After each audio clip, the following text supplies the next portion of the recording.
19 juin 2025, ce que j'en pense de l'éducation,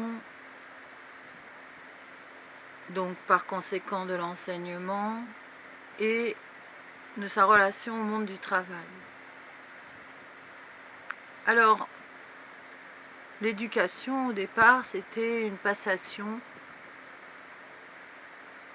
orale, puis ensuite on a décidé que ça serait mieux de faire une passation écrite, et ensuite on a décidé de s'accorder le droit de se structurer par rapport à de la pensée qui a donc été retranscrite par l'historique et ce qui ferait notre bagage suffisant pour aborder le monde et par conséquent trouver sa place dans le monde avec la possibilité de subvenir à sa propre existence par le monde du travail. Alors je pense qu'il y a un élément manquant dans cette structure, puisque lorsque l'on intègre un cursus scolaire, il n'y a pas de sécurité à trouver un emploi. On est assuré d'être structuré intellectuellement, adapté à sa contemporanéité, mais en aucun cas on ne propose quelque chose qui est en correspondance avec une logique. Alors qu'est-ce que la logique par rapport à une période ? Bien, c'est à étudier, c'est à essayer d'adapter. Par exemple, notre période est une période instable. Nous sommes confrontés à un remue-ménage, y compris sur l'idéologie première en relation avec la survie sur cette planète. Donc les gens ont classé par ordre des éléments, supposant que ces éléments sont essentiels et d'autres subsidiaires.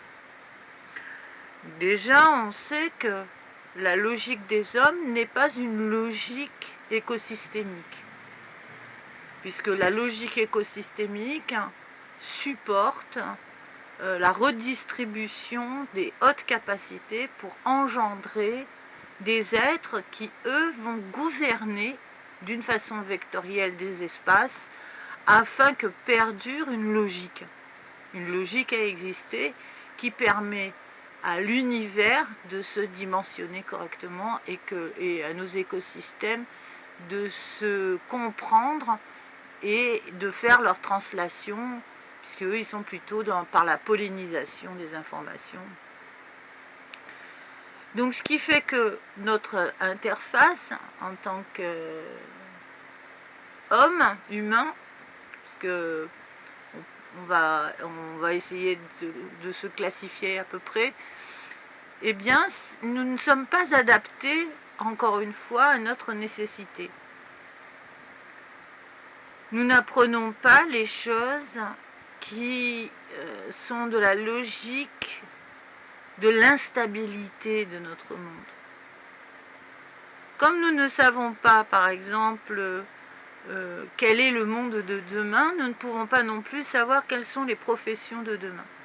Ce qui fait qu'une personne qui va pour s'éduquer se retrouve en face de quelque chose qui est de la non-projection ni de la perspective d'un idéal. Or l'idéal est nécessaire.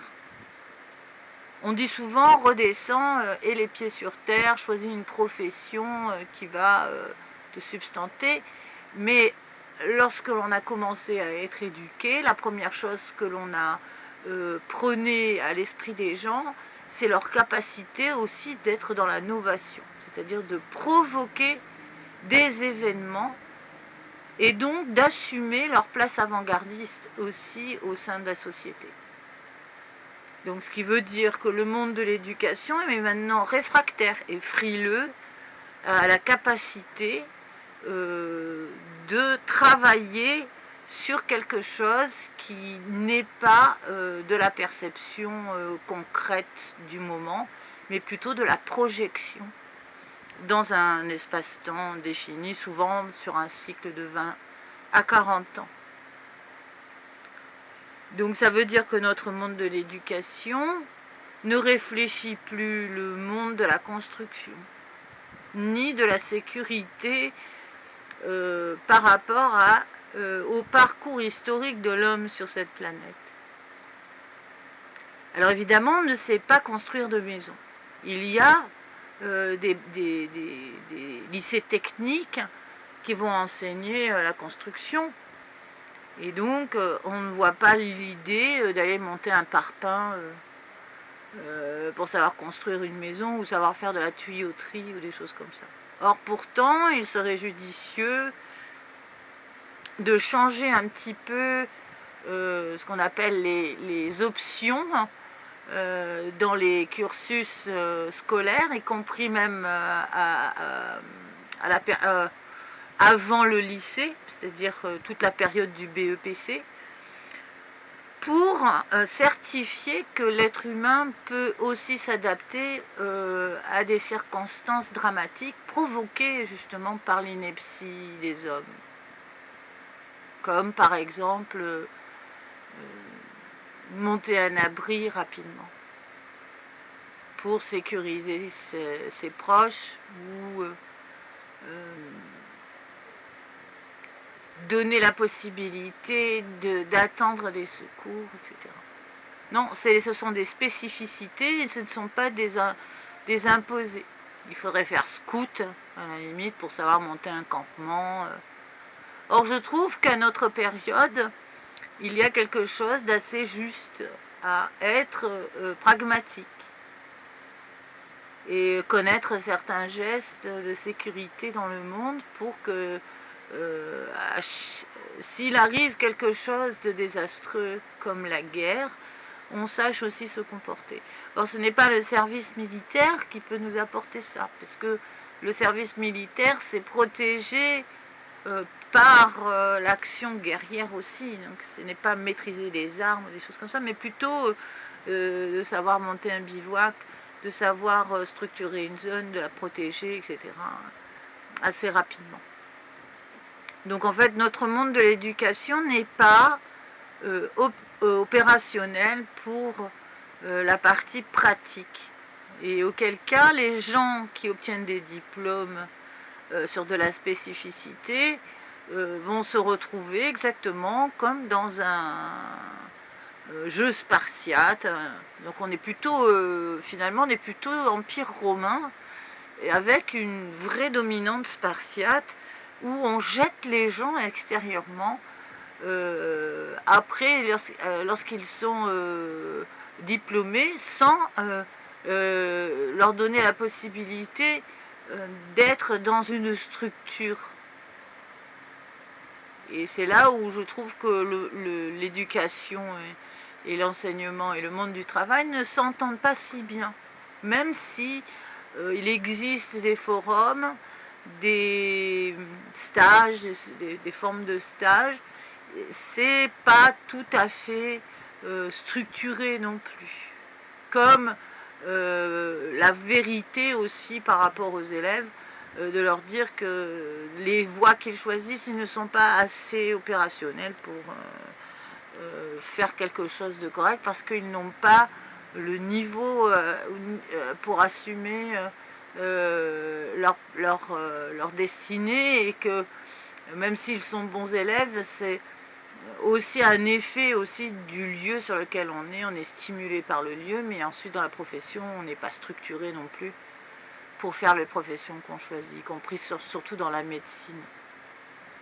Donc c'est un peu idiot de penser que le monde du travail peut se régénérer si on ne traite pas le problème en amont.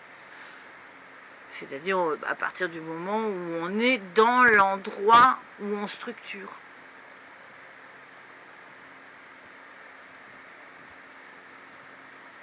Donc il nous manque des professions charnières. Alors quand c'est de la spécificité, je vais passer par le mode de témoignage. Par exemple, on fait un cursus en art dramatique, comme ce que je suis, puisque je suis diplômée en art dramatique d'une grande école. Tout est agencé pour être la logique de la profession, c'est-à-dire qu'on n'est pas censé d'un coup se retrouver désœuvré alors qu'on est constitué par un enseignement qui est haut de gamme. Eh bien, il n'y a pas de conversation intelligente entre le monde professionnel et le monde de l'avenir. C'est-à-dire que les élèves sont donc considérés, alors qu'ils ont été sélectionnés drastiquement pour un cursus qui est donc reconnu par l'État, et qui se retrouvent humiliés de ne pas être sélectionnés, par exemple, par la Comédie Française. On sait très bien que la Comédie Française, c'est très difficile d'obtenir ces lettres d'introduction parce qu'on ne sait jamais quels sont les critères réellement. On ne peut pas parler d'être dans le meilleur des jeux, puisque en général c'est par rapport aussi à des rôles et à des places stratégiques par rapport aux sociétaires qui existent déjà. Donc ça fait très peu d'élus pour rentrer dans une grande école, et encore moins pour rentrer dans la maison de Molière. Et qu'est-ce qui est proposé ensuite à ces personnes? C'est pas grand-chose, parce qu'il n'y a pas de conversation semi-professionnelle ou professionnelle avec des théâtres existants. Donc il n'y a pas de communauté créée qui permet de faire un brassage de la nouveauté. Alors évidemment, le monde de la profession artistique est un monde qui est une problématique, parce que tout le monde est sur une liste d'attente à cause des castings ou des choses comme ça, mais finalement, dans le nombre d'élèves, il y a toujours de la polyvalence, comme par exemple des personnes qui sont dramaturges, des personnes qui sont metteurs en scène, des personnes qui sont réalisateurs, scénaristes, etc. Et donc ça donne la possibilité d'avoir de la jonction, c'est de créer des modules de communication entre diverses professions et assurer la création d'emplois plus facilement. Eh bien, on se retrouve coincé parce qu'il n'y a pas de sécurité proposée aux plus grandes écoles. Alors maintenant, il y a le cours Florent qui a aussi une grande école, la rue Blanche, etc. Et il y a eu un nombre incalculable d'écoles privées qui se sont montées. Et finalement, on voit que chacun doit se débrouiller son petit monde. Or, ce sont des professions qui ne sont pas des petits mondes. Ce sont des professions de solidarité. Si tu ne connais pas la personne que tu côtoies, il faut que tu t'en souviennes quand même, parce que ça sera potentiellement une personne que tu recroiseras et qui sera peut-être celui qui t'emploie, ou ça sera peut-être celui que tu emploies. Donc, dans chaque profession, il y a un désastre comme ça, c'est-à-dire un fossé qui se crée dans lequel beaucoup de personnes tombent, et des personnes qui sont de qualité. Et on ne peut pas les repêcher, ces personnes. Donc on appelle ça la sélection naturelle. Seulement, la sélection naturelle n'est pas la démocratie. On ne peut pas dire « t'es tombé dans le trou, c'est la sélection naturelle », parce qu'on est en démocratie. Et parce qu'un individu est considéré comme dans son droit de trouver du travail. Donc c'est là où il y a un problème de société. Un problème de société qui dit nous ne sécurisons pas notre haute potentialité à nous régénérer et donc à inciter des personnes à être dans leur propre existence, y compris dans ce qu'on appelle la valeur démographique, hein, comme se marier, avoir des enfants, etc. Donc pour pérenniser un nombre masse nécessaire aussi à la société. Et on est coincé par le monde du travail parce que le monde du travail est devenu un peu un goulot de bouteille qui fait que très peu de personnes peuvent rentrer dedans et on a l'impression d'être dans une fable de La Fontaine. Il faut un bec long comme un héron pour aller picorer 2-3 choses à l'intérieur. Et je ne trouve pas ça juste du tout. Je parle en tout cas d'une communauté dite culturelle. Comme nous sommes un pays de l'Europe, l'Europe est un pays qui est de racines. C'est-à-dire que nous avons des langues qui sont construites depuis longtemps. Nous avons donc une haute histoire. Nous sommes enracinés dans la culture. Et on ne peut pas d'un coup se déraciner de la culture parce que personne ne sait comment agencer le nouveau monde. Donc comme personne ne sait agencer le nouveau monde, nous crions à la fin du monde. Et comme nous sommes dans la fin du monde, la question de l'éducation ne nous taraude plus. On s'en fout. C'est au petit bonheur la chance. Dans le monde du travail, on ne peut pas être au petit bonheur la chance. Il faut réellement considérer l'être pour pouvoir redynamiser cette maille nécessaire en fait à la construction de la communauté. Des hommes, bien sûr. Et par conséquent, assurer le monde du travail. Donc je pense sérieusement que c'est à partir des endroits où l'enseignement est créé, nous avons une crise encore une fois. On parle toujours de crise parce que ce sont des professions qui sont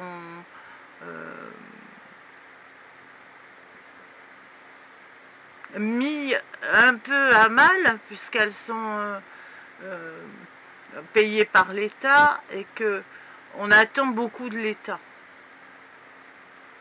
Or, l'État ne peut pas décroter en fait ces infrastructures sans une véritable vision concrète de la nécessité.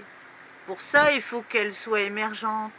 C'est pour ça que je propose toujours que l'espace de débat était une sécurité, comme ce qui s'est passé à l'époque de Platon et de Socrate. C'était dans l'émergence des concepts que la civilisation, la cité changeait aussi ses comportements. Et donc, par l'enseignement, nous sommes censés apporter de l'infrastructure à la réflexion afin de permettre au monde de l'emploi de se retrouver comme une vérité à exister. Et donc de faire en sorte que les emplois soient créés aussi par le fait que les personnes sont en train de se former à être aussi opérationnelles pour leur propre création d'emploi.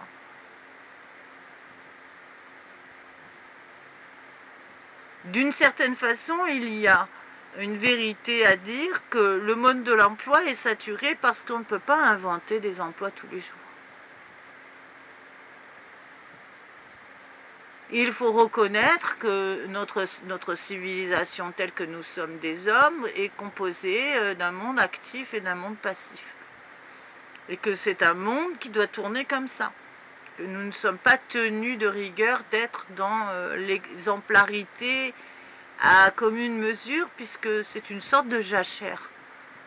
C'est un mouvement comme ça des hommes qui permet aussi la possibilité d'aération dans le monde de l'emploi. Donc nous avons une société qui est en train de poindre et qui est en train de nous informer que si nous voulons réellement être opérationnel pour avoir une tâche à faire, il nous faudra être délogé de la nécessité d'être dans l'emploi. Ce qui est assez risible. Puisqu'on nous demande d'être dans le métier, de trouver un métier pour assumer sa survie. Ce qui est une ineptie. C'est une ineptie parce que c'est l'illogisme de notre contemporanéité. Nous n'allons pas vers le progrès en proposant quelque chose comme ça aux êtres humains. Tout le monde va s'offenser, se dire oui, mais alors dans ces cas-là, on sera comme des coqs en pâte, tout le monde aura la béquée, mais on n'est pas des êtres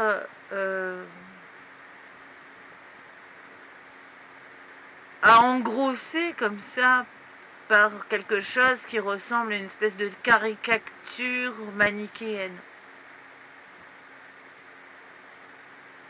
Nous sommes encore sous le joug, c'est-à-dire la laïcité n'a pas encore fait son office. Nous sommes encore empruntés de religiosité. La contrition, la vie austère, s'épuiser au travail, tout ça, ce sont des choses qui sont en correspondance avec la pensée religieuse. Donc avec une séparation du bien et du mal. Donc un esprit manichéen. Alors notre éducation, elle est laïque, donc on est obligé, peut-être je passerai plus le temps sur la laïcité plus tard, mais obligatoirement, ça veut dire que nous pouvons choisir notre destinée à travers la laïcité et à travers l'éducation. Auquel cas, on peut nourrir un destin qui est censé nous correspondre. Parce que nous ne sommes pas une chaîne robotique. Je pense que notre société a du mal à intégrer que notre mode de fonctionnement est un mode de fonctionnement complexe. Pas compliqué. Si les gens sont compliqués, c'est qu'ils ont justement eu des contractions de pathologies, comme par exemple l'hypocondrie ou des choses comme ça, ou des maladies qui vont les rendre compliqués à exister. Mais complexes, oui. Et nous sommes complexes par rapport au cycle naturel, le cycle écosystémique. Nous ne sommes pas référents de tous les éléments comme si nous étions robotiques. Et nous ne sommes pas non plus de la même vitesse. Donc le monde de l'éducation devrait être un monde beaucoup plus adaptable avec des vraies considérations de la nécessité. Et ça nous amènerait à réfléchir notre contemporanéité et trouver le module existentiel qui apparaît être la nouvelle gestion de la cité ou la nouvelle gestion d'un pays par rapport à notre façon de procéder, à exister. Parce que pour le moment, nous sommes coincés par le fait que nous soyons obligés de payer un loyer qui en général est hyper cher si nous voulons des commodités. Et les commodités sont négociables avec difficulté maintenant. Et nous avons les énergies qui nous sont nécessaires, donc l'électricité, etc. Et par rapport à l'éducation qu'on reçoit, on s'aperçoit qu'on est dans un monde qui est non adapté, qui ne vient pas raconter l'histoire des hommes, mais plutôt la désolation de penser que nous pouvons être dans l'envol, dans la création d'une perspective, et de retomber au sol vulgairement sur un morceau de goudron. Donc ça coupe l'idéologie, la première des idéologies qui doit être nourrie par la féerie de l'existence. On rêve forcément sa vie. Qu'on soit jeune ou ou adolescent, on projette, on rêve. On est dans un monde féerique qui est nécessaire, le monde de la perspective, le monde de l'idéal à exister est un très bon moyen de se stimuler à être performant. Et lorsque l'on arrive à l'école et qu'on est confronté au monde de l'éducation, on perd cette valeur parce que tout est agencé pour désœuvrer les capacités des êtres humains en les noyant dans une sorte de perspective macabre. Alors que finalement, ce sont que des professions charnières qui manquent. Donc je pense que l'éducation devrait proposer plutôt des modules qui nous permettent justement de distancer correctement les sujets.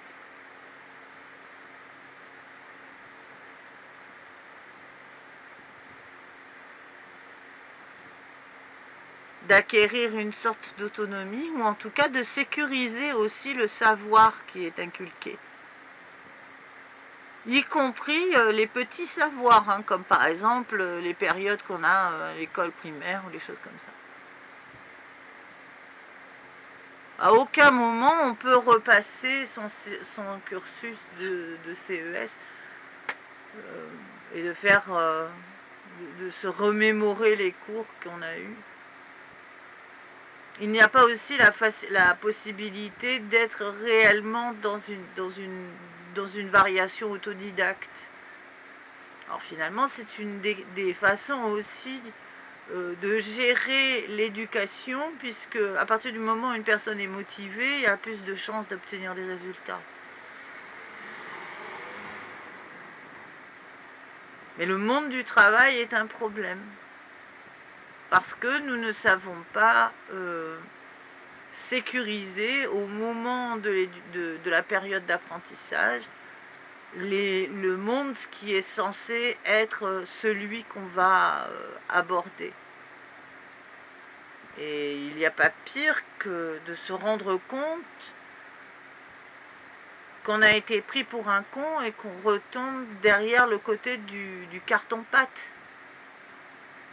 C'est exactement comme si on quittait un décor de théâtre et qu'on tombe derrière la machinerie et qu'on s'aperçoit qu'en fait c'était de l'esbrouf aussi la machinerie. Il y a une désolation à supporter ça. Et je pense qu'il y a des personnes qui ont eu leur bac, qui ont eu un sentiment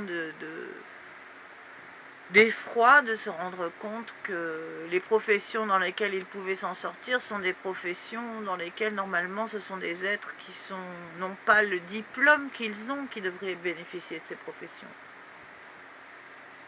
Donc nous ne savons pas proposer de solutions intermédiaires ou des solutions fixes qui permettent à tout un chacun d'être dans une sécurité.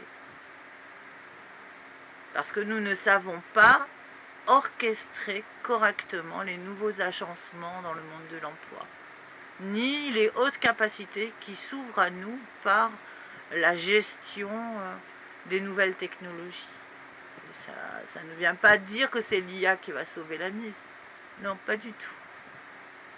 L'IA, c'est rien du tout. C'est absolument rien du tout. C'est un outil.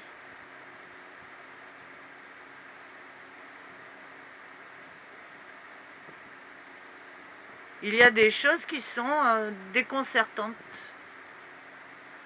On ne peut pas demander à un être humain d'être son propre formateur dans le cadre du monde de l'emploi parce qu'il est en perspective et qu'il doit être accompagné.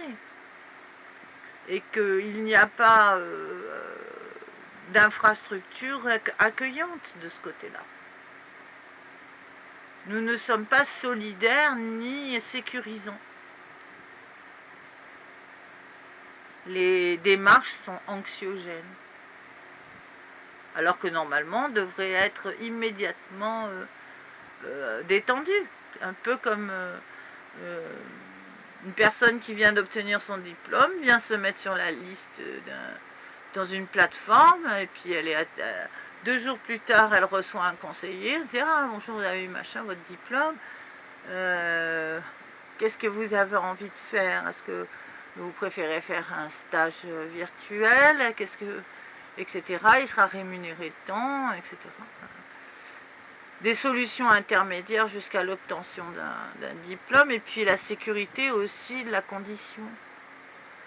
La sécurité de la condition, c'est de pouvoir être mis à jour par un organisme neutre qui vient certifier par un logo que les compétences sont réelles et que sur le CV, c'est pas la peine de mettre un CV ronflant pour se valoriser, mais cette accréditation est suffisante pour être véhiculé dans le monde de l'emploi, y compris si le sujet n'a pas travaillé dans les 6 mois à venir, les 6 mois qui ont été découlés.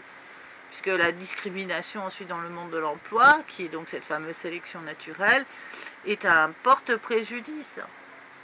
L'employeur n'est pas censé savoir ça. Il engage une personne pour des compétences, il n'engage pas l'historique de cette personne.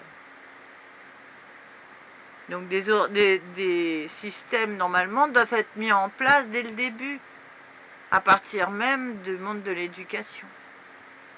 Et je pense que le monde de l'éducation devrait former aussi les êtres à savoir conduire une voiture, dès le début. Alors des voitures, on va dire des séances virtuelles, un peu comme ce qu'il y a maintenant dans les nouvelles auto-écoles. Ce sont un peu comme quand on avait les jeux vidéo qui étaient vraiment très sympas, où on pouvait conduire des voitures, mais initier très tôt les personnes au nouveau code de la route, et faire passer le code de la route et entretenir les séances de conduite jusqu'à l'obtention, l'accréditation. Je sais pas si c'est 17 ans, peut-être qu'à 16 ans ça peut être comme une sorte d'émancipation, et d'avoir ses premiers cours de conduite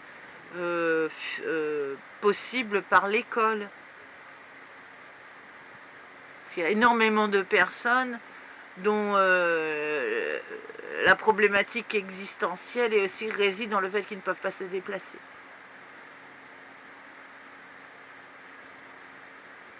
Donc plus les capacités sont gérées, mieux c'est. Donc moi je serais pour mettre le permis à l'école. Et aussi connaître, encore une fois, des techniques d'exister, de survie, si jamais il y a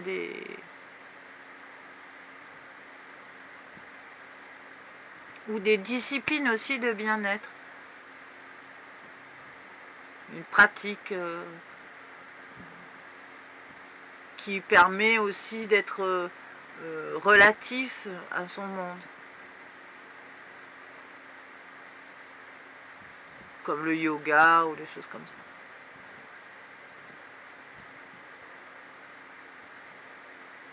Mais le manquant terrible, c'est ça. C'est la gestion du niveau obtenu, qui est un niveau médiocre maintenant. On ne peut plus dire que nous sommes une société éclairée. Nous sommes une société opaque et dont la culture est à géométrie variable. C'est-à-dire on est diplômé, mais on est beaucoup moins intelligent qu'il n'en paraît. Donc on ne peut pas renouveler le monde du travail. La société de demain en répond un peu de ça.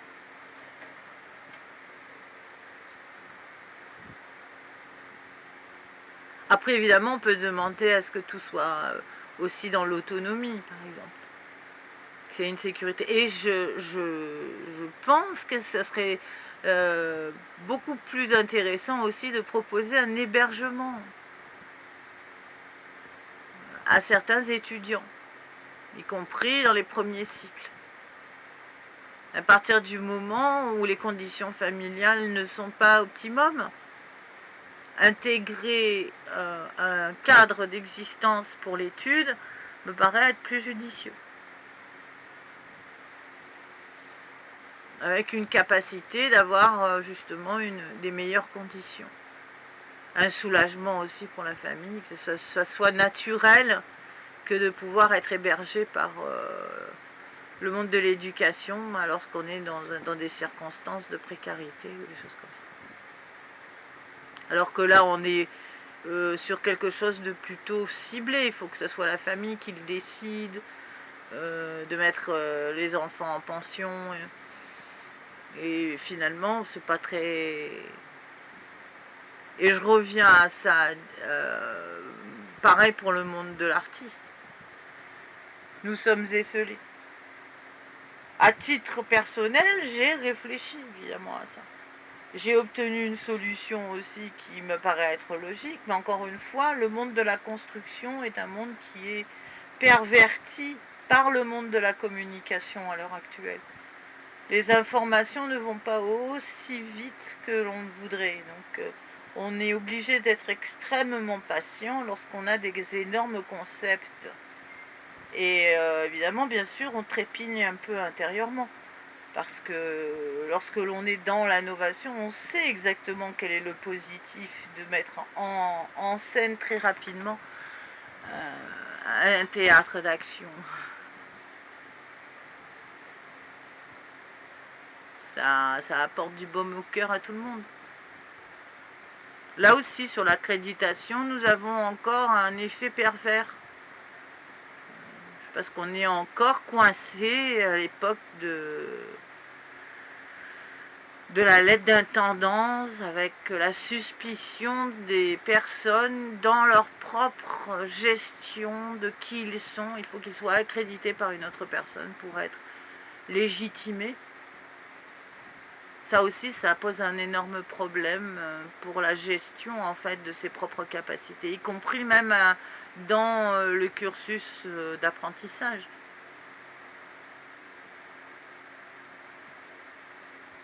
Et puis il faudrait réfléchir si c'est ce que nous voulons en fait, surtout.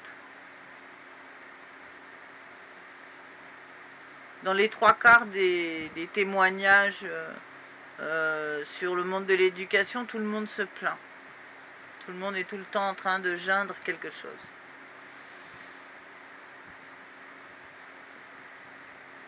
Et le ministre de l'Éducation n'a pas l'air non plus de vouloir énoncer clairement des illuminations à ce sujet. Donc, c'est le premier jalon, enfin c'est le premier rouage qui amène le monde de l'emploi. Le monde de l'emploi, il faut faire attention, c'est pas uniquement des personnes qui ouvrent des sociétés avec des numéros de SIRET. On est obligé de réfléchir l'état concept aussi avant.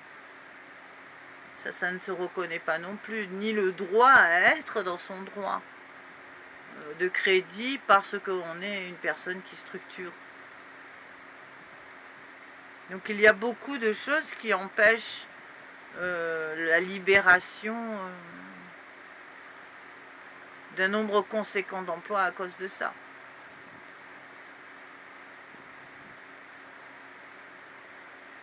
Donc il y a quelque chose à trouver, des professions charnières entre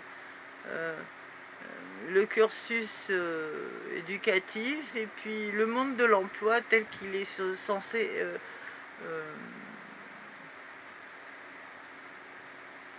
se mettre en œuvre.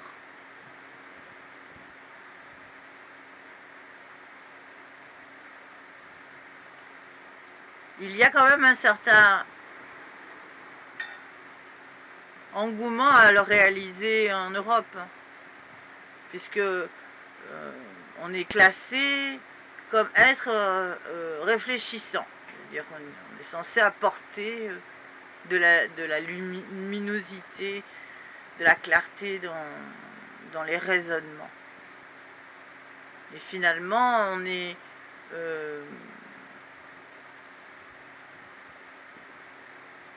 encore à revendiquer la haute potentialité misérable. Et donc, nous sommes une société qui se plaint beaucoup et qui entretient sa misère. Ce qui fait que maintenant, nous avons maintenant du quart-monde en France. Et un bon nombre de personnes esselées qui sont des êtres de structure. Ce qui est assez risible lorsque l'on voit le monde de la communication et la vitesse qui est exprimée par ce monde.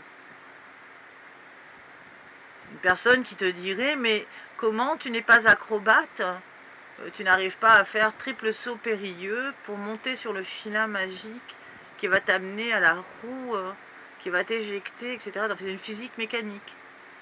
On est dans une physique mécanique compliquée qui ne correspond pas à l'intérêt écosystémique.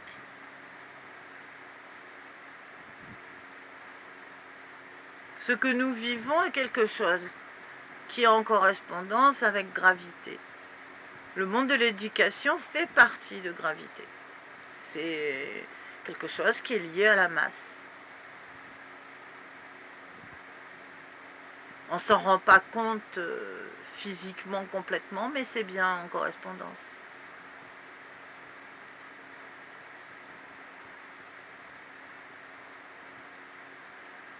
Il nous faut s'alléger.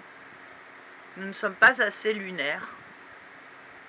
Parce que la Lune étant l'astre qui se révèle par le principe de réflexion, puisqu'elle reflète le Soleil, et qu'elle influe aussi par son électromagnétisme notre planète, et finalement nous ne le sommes pas. Elle nous appelle à la légèreté, à l'imaginaire, à la créativité, etc.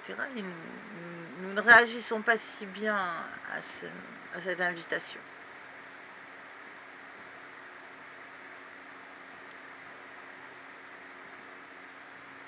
L'éducation est quelque chose qui est très important puisque nous musclons notre cerveau. Notre cerveau est composé de diverses potentialités. Nous ne sommes pas régulés de la même façon. Nous ne sommes pas non plus du même temps.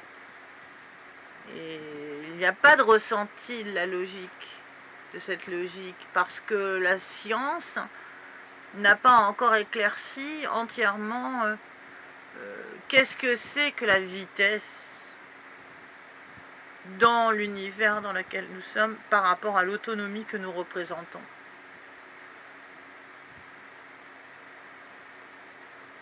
Une fois que ça sera accompli, il y aura peut-être des révolutions par rapport à la logique de l'éducation.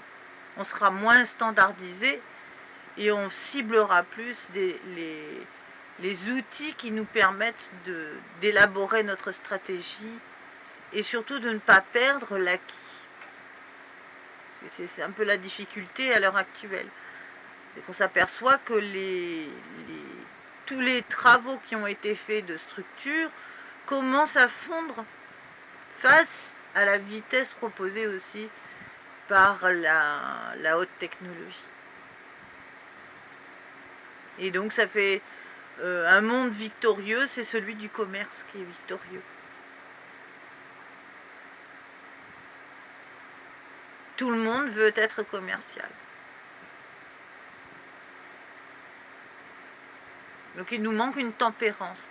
Cette tempérance pourrait être une des fonctions premières de la communauté définie par la société dans laquelle nous sommes.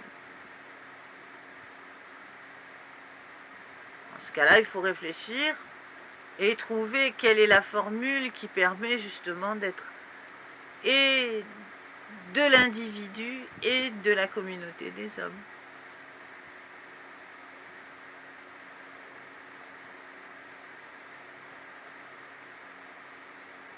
Tout ça, c'est la rencontre entre une personne qui s'éduque et qui est capable d'ingérer une information, donc de la digérer aussi, et de recracher un assemblage qui lui sera le jalon pour demain, celui qui sera la solidité. Car nous ne pouvons pas passer notre temps à être la représentation d'une transmission, comme par exemple le geste retransmis dans l'artisanat et qui fait la sécurité ancestrale d'une famille, qui perpétue ce geste depuis des siècles et des siècles, et qui fait justement tout le savoir-faire dont on est assez fier d'ailleurs d'être dans cette passation d'une information par le geste. Mais depuis qu'on est dans l'industrialisation, on ne peut plus parler de ça, puisque ce sont des fiches techniques qui sont livrées. Donc la personne qui a une entreprise va filer les fiches techniques de l'entreprise, et puis c'est tout à ses enfants, et c'est même pas sûr qu'ils soient hyper joie d'être dans la réalisation d'une entreprise s'ils ne sont pas, eux, de ce goût. S'ils n'ont pas la fibre, en fait, hein, le sentiment d'appartenir à une vraie identité à travers ça. Donc voilà, nous sommes définitivement bien nomades et beaucoup moins sédentaires qu'il n'en paraît. Nous sommes censés devenir des êtres plutôt polyvalents, ayant plusieurs infrastructures à disposition pour réaliser son destin. Et je pense que c'est dans l'éducation aussi qu'il faut jalonner ça. La capacité à être disposé à plusieurs professions dans sa vie. Après, on peut changer la donne. Il y a une exception, c'est les artistes. Et les artistes, pour moi, comme je l'ai dit dans un autre article, pour moi c'est un monde à part. Il faut qu'il s'autosuffise, ce monde. Parce que c'est un monde maltraité. Il est encensé uniquement par le rapport commercial. Et on oublie en fait l'intégrité de ce monde à être la représentation exacte des assemblages qui constituent la période. Donc nous ne sommes pas tout à fait honorés de notre présence. Il nous faut donc nous protéger par des institutions, encore une fois, puisque c'est comme ça que ça se valorise. Mais ça, c'est très difficile de dire à quelqu'un « je ne te crois pas parce que tu n'es pas diplômé ». Parce que si tu es diplômé, on ne te croit pas non plus parce que tu n'es pas employé. Et si tu dis « je ne suis pas employé parce qu'il n'y a pas d'emploi » et que l'emploi a déjà été pris par une personne qui a plus d'effets d'optique visuelle dans l'esprit de celui qui l'emploie. En gros, c'est le clinquant, c'est comme si on voyait par exemple à choisir une fille qui arrive, qui s'assoit, qui est habillée avec une robe de jute, et une fille qui arrive et qui est habillée avec une robe Chanel. Et c'est la fille qui est habillée avec la robe Chanel parce que la fille qui est habillée avec la robe Chanel vient représenter une valeur. Alors que celle qui est habillée avec la robe de jute est pourtant la meilleure interprète possible. Mais c'est parce qu'elle a une robe de jute qu'elle n'est pas choisie. Elle n'a pas su défendre sa valeur. Il faudrait que cette fille aille vite courir, soudoyer quelqu'un d'avoir une autre robe pour pouvoir s'asseoir et être à la hauteur de la fille qui a la robe Chanel, par exemple. Voilà, le monde de l'emploi est un peu comme ça. Il vient signifier que celui qui n'a pas les armes pour combattre doit se débrouiller pour paraître. Et ça n'est pas si juste que ça. On ne peut pas être d'un monde de marketing, c'est-à-dire c'est l'apologie du marketing. C'est pour ça que je parle que le monde tel qu'il est développé dans l'éducation et dans le monde de l'emploi, c'est plutôt du commercial. Nous sommes tous en train de développer un vice commercial par rapport à un mode de communication dans l'entreprise ou dans le monde du travail. Normalement, nous devrions être beaucoup plus simples. Comme par exemple, si une personne n'a pas les moyens de se faire un CV avec des petits logos, des inserts audio, des choses comme ça, elle peut se présenter avec une feuille manuscrite. Et normalement, on doit être censé l'entendre. Donc la légitimité dans le monde de l'éducation et dans le monde du travail, c'est la neutralité. Plus on est neutre et inconnu aux autres, et mieux on est censé être respecté aussi. Mais pour l'accréditation, il faut donc un organisme qui se charge de la véracité de ce que nous sommes censés représenter dans le monde du travail, c'est-à-dire une fonction. Si une personne met par exemple sur son CV parle anglais couramment et que en fait c'est pas vrai, parce qu'elle a eu une bonne note, il y a Mathusalem en sortant du bac, et qu'en fait elle n'a pas vraiment bossé et qu'elle n'en a rien à faire, évidemment, c'est pas très intéressant de savoir que cette pauvre fille, elle a simplement dit qu'elle parlait couramment parce que à l'époque, elle avait une elle a eu un très bon relationnel avec son voyage dans le pays et que ça s'est bien passé. C'est pas suffisant. Parler couramment, c'est très difficile de parler couramment une langue étrangère sans être pratiquant de cette langue tous les jours. Donc là aussi, nous avons des difficultés aussi à être honnête. Par exemple, je suis polyglotte, mais je suis polyglotte initiée. Je ne suis pas polyglotte avancée ni confirmée, mais je suis polyglotte initiée en pratiquant plusieurs langages. Et je commence maintenant, par la musicalité de ces langues, à rentrer dans la compréhension. Alors évidemment, je suis un peu plus ciblée en anglais, mais je suis de l'oreille intéressée par la musicalité des langues. Mais ça ne fait pas de moi une polyglotte avancée. Je suis simplement une polyglotte initiée. Et comme j'adore les langues, j'en pratique beaucoup. Mais c'est parce que c'est comme ça, c'est ma nature. Et que cette musicalité, pour moi, est importante puisqu'elle est en correspondance avec mes professions de prédilection, comme la réalisation,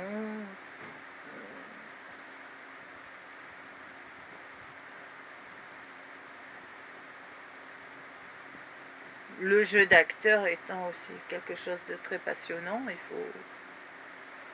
Quand on écrit un scénario, c'est bien de savoir prononcer quelques phrases aussi.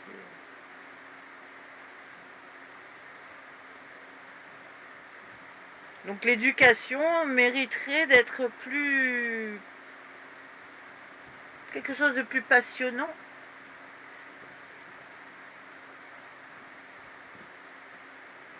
Peut-être on travaille des choses qui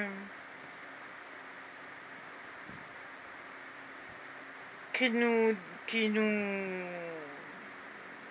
déconcertent.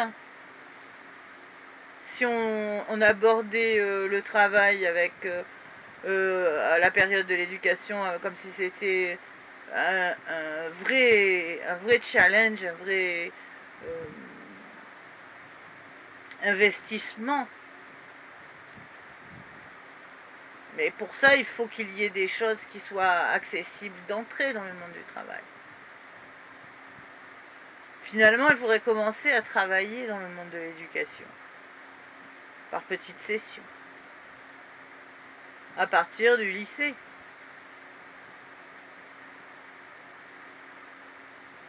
Des initiations, la possibilité de gagner quelque chose. Bon, c'est un peu japonisant ce que je dis. C'est pas complètement faux hein, de vouloir de montrer aussi ce que c'est que d'être structuré et qu'une personne pourrait même monter son propre business pendant sa période d'éducation, ce qui permet aussi de relativiser le monde du travail. Voilà. Alors sinon, bah évidemment, je ne vais pas vendre la peau de l'ours avant de l'avoir déjà située. Mais tous ces clés de compréhension du monde, moi je l'ai trouvé une solution. Et je vais claironner comme ça, en fanfare, à chaque fois que je ferai un article sur un des sujets que j'aborde, je dirai nananananer, j'ai trouvé une solution. Et c'est vrai. Évidemment, j'ai pas d'accréditation pour ça.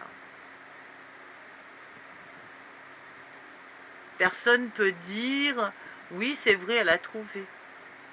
Mais c'est vrai que j'ai trouvé. Parce que c'est une mathématique.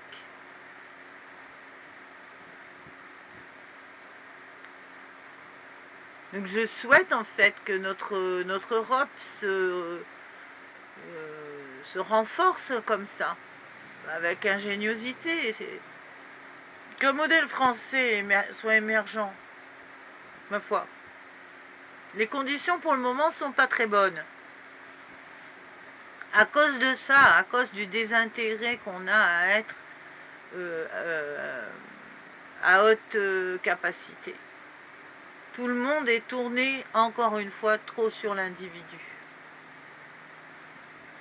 Et l'individualisme n'est pas un ciment. On ne peut pas monter un parpaing, quoi. C'est obligé de faire de la construction avec une équipe. Toujours le même centre d'intérêt aussi du monde du travail, c'est qu'on ne peut pas être tout le temps sa propre entreprise. Et que lorsque l'on est novateur sur quelque chose, qu'on est éduqué à être novateur, on est obligé aussi d'être conscient que c'est l'interaction avec d'autres personnes qui est le plus passionnant dans l'affaire. Ce n'est pas d'être dans sa propre réussite, mais plutôt l'interactivité qui est créée par les nouveaux concepts. Voilà ce que j'en pense, donc c'est à débattre de toute manière. Après, évidemment, on peut pinailler, savoir où est-ce qu'on met les heures d'apprentissage et comment dans le monde de l'éducation. Quelle sorte de bâtiment serait plus intéressant? Est-ce qu'il faudrait que tout soit solaire, etc.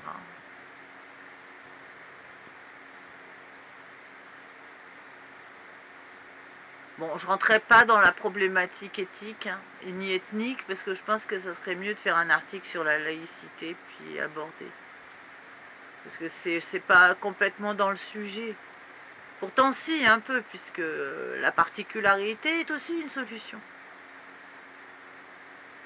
Mais je déborderai en fait par la laïcité sur le sujet. On montrait aussi qu'il faut être honnête sur ce qu'on appelle la spécificité. Et bien voilà, c'était donc à débattre sur ce que j'en pense donc, de l'éducation et du monde du travail. Et évidemment, bon, c'est un article numéro 1 pour le moment, donc il y aura sûrement un article numéro 2 avec peut-être des angles d'optique plus ciblés.